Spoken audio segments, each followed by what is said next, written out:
Tamam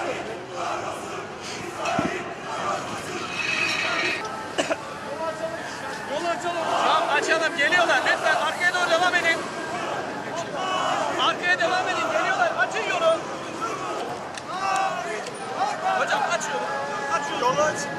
Onurumuzun Mavi Marmara, onurumuzun Mavi Marmara, onurumuzun. Kahrolsun İsrail, kahrolsun İsrail, kahrolsun İsrail, kahrolsun İsrail, kahrolsun İsrail. Siyonist partiler hesap verecek. Değerli basın mensupları, Mavi Marmara davası olarak bildiğiniz kamuoyunda bu davayı açıldığından beri takip ediyoruz. Şu ana kadar bir aşamaya geldi ama gelinen aşama itibariyle biz şunu gördük. Usulî taleplerimiz reddedildi. Müştekilerin dinlenmesi talepleri reddedildi. Müştekilere soru sorma taleplerimiz reddedildi.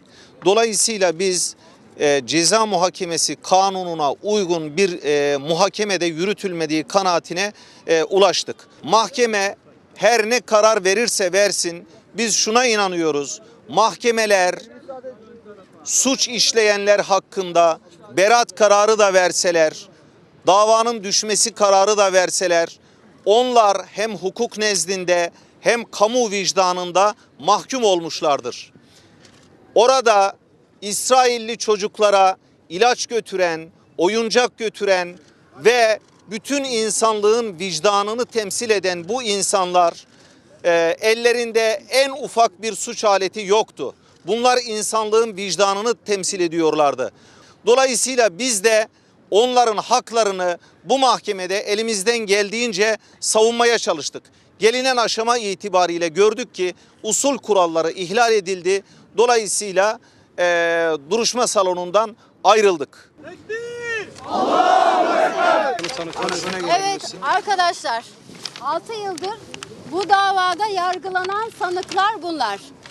Bu sanıklar sadece Mavi Marmara'da kardeşlerimizi şehit etmediler. Bu sanıklar birçok Filistinlinin Gazze'deki yetimlerin, yaşlıların, hastaların katliamına sebep olan o emri veren suçlulardır. Sadece Mavi Marmara davasında yargılanmıyorlardı burada. Gazze'li yetimler için yargılanıyorlardı. Hayatını kaybetmiş, üzerlerine bombalar yağmış, acı çeken bütün mazlumlar için yargılanıyorlardı. Elbette ki buradan öyle mükemmel bir adalet kararımız yoktu. Ama Allah onların önüne önemli bir fırsat sunmuştu. Yeryüzündeki bu kadar mazlumun en azından kısmen de olsa ahı yerde kalmayacaktı.